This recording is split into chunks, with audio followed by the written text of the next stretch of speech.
TNG Tuesday, and it's Gianna and Shannon. Yay! So you've seen Shannon in some of my other videos. We have a cruise vlog out. The best. On the Disney Magic, so if you want to go check that out, that's one of my older videos. So Shannon and I are making a video today about our fave thing. Our fave things on Disney Cruise Lines. So like guest sailing. Tips. Yeah, tips. Like our favorite things to do on the ships are like secrets. Me and Shannon have sailed together twice. We have sailed on the Disney Magic for a Halloween on the High Seas cruise last October. And then we sailed on the Disney Dream last April. So I went on my very first Disney cruise when I was 14 years old in 2007 with my family, and my whole family just became obsessed. We loved going. Any type of vacation, we would always say like, we have to do a Disney cruise. So we did our first one in 2007, and as of now, I just got off my 10th Disney cruise on Friday. She's platinum! So,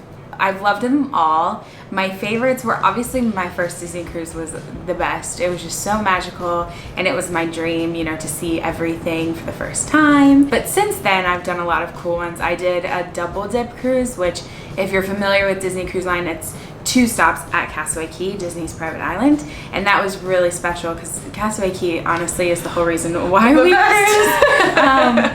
And then I have to say the cruise that we did in October was right up there. We went to Canada, and that was fun going out of New York as opposed to going out of Port Canaveral. And it's just every cruise I go off and I'm like, oh, I want to cry because I had so much fun and I don't want to leave. But at this point I've just kind of like admitted that I'm selling my soul to the devil and I will be going back on cruise line, so I'm not as sad to leave as much anymore. I'm one behind Shannon and I have 9 cruises. I think that my favorites were the ones that I went on with Shannon and Casey because we were like older, we could appreciate it more. I also did a double dip. I did one with my mom on the Fantasy last year. It was really fun. Another cool thing is my first cruise ever was the inaugural sailing on the Magic, which I always love to be like very special. I have cruise line in my blood. I've been on the Wonder. Oh my gosh! So Shannon hasn't been on the Wonder, but I've been on all 4 ships. Oh my gosh, I totally forgot about that. Well, my goal is for 2018 to go on all 4 ships in the year. So I did the Fantasy in January, I did the Dream last month in April, and so I'm hoping, you know, Wonder this, you know, summer, and then definitely the Magic again. My favorite ship is the Wonder, weirdly enough, right? And what's yours? Yeah. What's your favorite ship? Mine is probably the Magic. I think there's nothing quite like a classic ship. Yeah, we love the classics. I love the classic ships, but out of the 2 newer ships, the Dream and the Fantasy, I have to say the Dream. I love the Dream. I love how it looks in the atrium. I love how clean it is, how the crew members are. I love it all.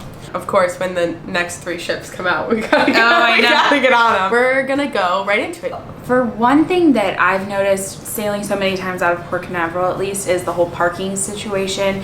You can either park on site in their parking facility, or you can use like a third party to park.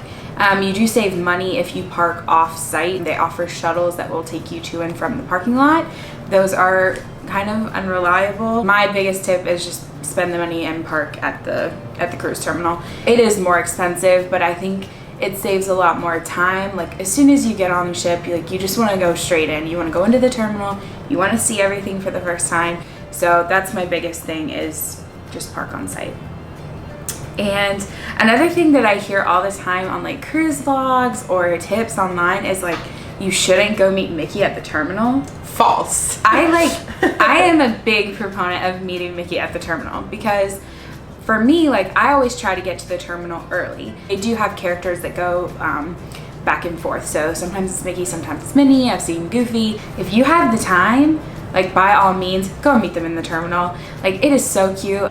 I think another thing that a lot of people don't even realize, and I didn't realize forever, is that like Port Canaveral, the actual cruise terminal, is so beautiful. Oh like, my gosh, Disney stunning. did it themselves, so it's like all Mickey and like the floor and the ceiling and everything. It's just like little maps with Castaway, things like that. Whereas like I went on a Disney cruise out of Texas once, and it was literally like a warehouse with like one Christmas wreath that was like falling down, like very decrepit, like very sad. So when you're packing for a Disney cruise, there are some things that, you know, I personally feel like you have to bring. One of those is a refillable cup. I am a big Tervis fan, as most of my friends know, And I have a bunch of Disney cruise services that I've collected over the years. And so I always try to encourage, you know, whoever I'm sailing with, you know, bring a cup. You don't have to by all means, but the cups they have out on deck 11 for like the beverage refills are so tiny. On the Fantasy and the drink stations are on deck 11. So say your room is on deck 2 and you're going up to deck 11. By the time you get back down to your room, your drink is empty. Yeah. So another thing too that I always recommend are purchasing like packing cubes. I know for me, like I used to be one of those who would have like a bag for my clothes, a bag for my shoes, a bag for my toiletries. Now that I'm older, I try to like consolidate it a little bit more. So what I did is I purchased like packing cubes. I purchased them, oh gosh, like maybe 6 months or so ago, and I've used them on every cruise I've been on since. So I'll put like all my dresses in one, and all of my shirts in one, and all of my pants in one. So that way, like I know exactly where everything is, and when I have to like repack everything at the end of the cruise, it's all kind of just there for me. Well, that's an interesting thing about like cruise line as well, like different than a lot of other vacations, is like you have dinner every night, like a dinner seating. Yes. You don't have to go to it, but most people do go to it. So like you have your outfit for the day, and then you have your night outfit. But also during the day you might go swimming. So you might have like a bathing suit, a cover up, an outfit, and then a dinner outfit. So you have like all of these different things. I always put like outfits in like the gallon Ziploc bags, like day 1, day 2, day 3, day 4, good. which is kind of like a package. Yeah. To have that organization is like super helpful, especially when you're like, okay, it's dinner time. You don't want to be like, oh, am I gonna have this or is it like a yeah. So if you're just like ready, it's just a lot easier. Yeah. And obviously things will change, you know, you may want to wear something different for pirate night or whatever, but you have all the options right there for you. Being on this ship in general is the best part of the cruise. Of course, like Castaway Cay, one of the stops, is like literally the best ever, but I would venture to say that most of the time for people that go on a Disney cruise, they really just want to experience the ship as a whole. And so one thing that I noticed on my last cruise in January was the merchandise. So I've always been the kind of person, like, I have to get my souvenirs, but I usually wait till the end. And I did that on my last cruise, and I was very disappointed.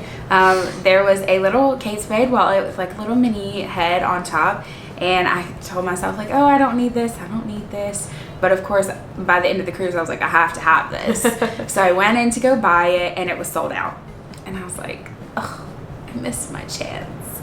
So this cruise, I was a big proponent of buying all of my merchandise early. So for night 1, I bought my Spirit jerseys. And then like if I saw something else, of course, over the course of the cruise, I would purchase it.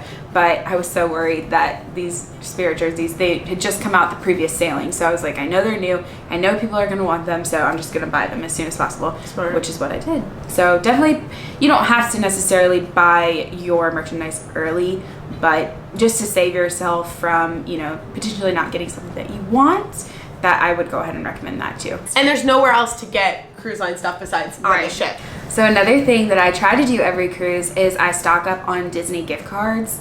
So, and I've told everyone I know about this, but if you have a Target card, like a Target credit card or a Target debit card, you can go in and buy multiple Disney gift cards, and then you get 5% off. So if I were gonna get like $100 in gift cards, I would only be paying like $95. So it doesn't, in the grand scheme of things, it may not save you that much, but we did the same thing when I buy the cruise in general. Yeah, we've paid for whole cruises this way, so. And I've saved like upwards of like $250. So it's like, it's definitely worth it to do it, because not only do you save money, but like having a limit is beneficial, because you don't want to overspend or, you know, have too little. And I had all of my gift cards added to my stateroom account, which you can do on board. You cannot do it at the port or at the cruise terminal, but once you get on the ship, you can have them apply those gift cards to your stateroom under your name, so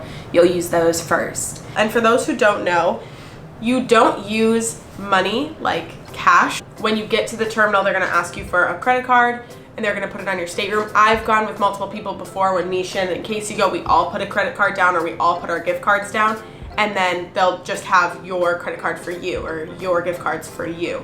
So you don't have to worry about like, oh, are they going to spend money on my account accidentally or whatever. It's just your account. So anything you buy on board, which a lot of things are included, but there is, like alcohol, Palo brunch, Palo dinner, things like that, things that are like extras. Those are all going to go to your stateroom on board account. Yeah. So you can't pay for anything with cash. No. So you know. Alright, so also on the ship, you have multiple character meet and greets throughout your whole cruise. So usually you get a list on the navigators, the personal navigators, which are the itineraries of every day. They're delivered to your stateroom the night before. So all the character listings are on the personal navigator. And I would personally recommend whatever time they're listed at, just try to arrive in their line about 10 minutes before that time. So the character will come out exactly at that time, but as long as you're in line like maybe 10 minutes before, like you're gonna get done within 2 to 3 minutes, hopefully, of when that character comes out. One great example I have for that is last October, they do a big showing of Nightmare Before Christmas. I'm not a fan of that movie at all, but I really wanted to meet Jack and Sally.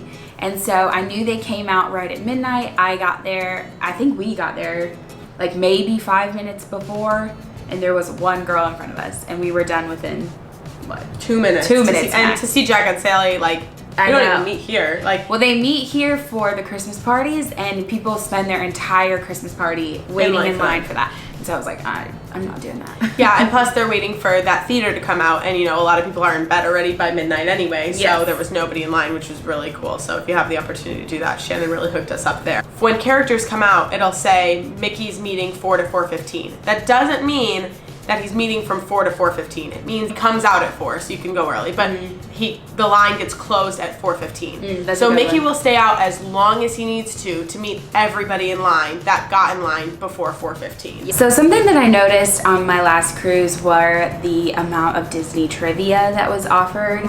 And I've gone to Disney trivia millions of times, I feel like, and it's always either super crowded or I just don't know anything.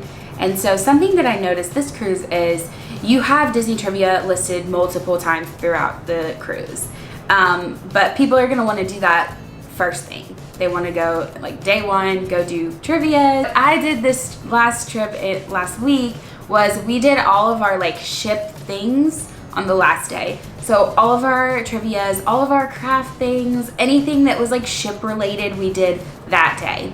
So the different trivias and things like that were very unpopular. Saving it for the last day was really beneficial. We ended up winning. So it was really fun just to kind of have that to look forward to, oh, we're not going to do it today, but we'll do it on the last day for sure. Another thing that I really love is the Disney Cruise Line app. If you are booking a cruise, the app is pretty useless. It does have a countdown that you can set up, so if you have your next cruise booked, it is really fun. Then you can check on it and it'll tell you oh, you have this many days and hours and minutes until your cruise, which is great. However, when you get on board, that app is your lifeline almost. It's this past time that I was on the cruise, the app has gone through a significant change. It used to look very basic, but now it's very reminiscent to My Disney Experience app. So it looks very similar to that. You can kind of see, if you are on the My Disney Experience app, you can kind of see the whole park. And then from there, you can kind of pick things that you're interested in and it'll go to your schedule. And it's the same thing with the new Cruise Line app. So you're able to kind of see exactly what you're doing. And if any of your previous reservations, so if you made reservations for Remy or Palo, they'll show up on your schedule. That's so nice. It'll also have your dining on there. So it'll tell you where you're going, what time, and then what the attire is gonna be like. So it still includes a lot of the same things menus and activities and things like that. But it just looks a lot more streamlined to what a lot of Disney users or fans of My Disney Experience It's very similar to that.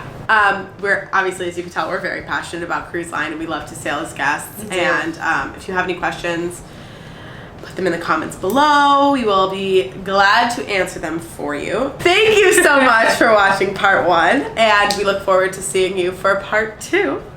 Happy Teen G Tuesday. And we will see you soon. See you soon. Bye. Bye. Bye.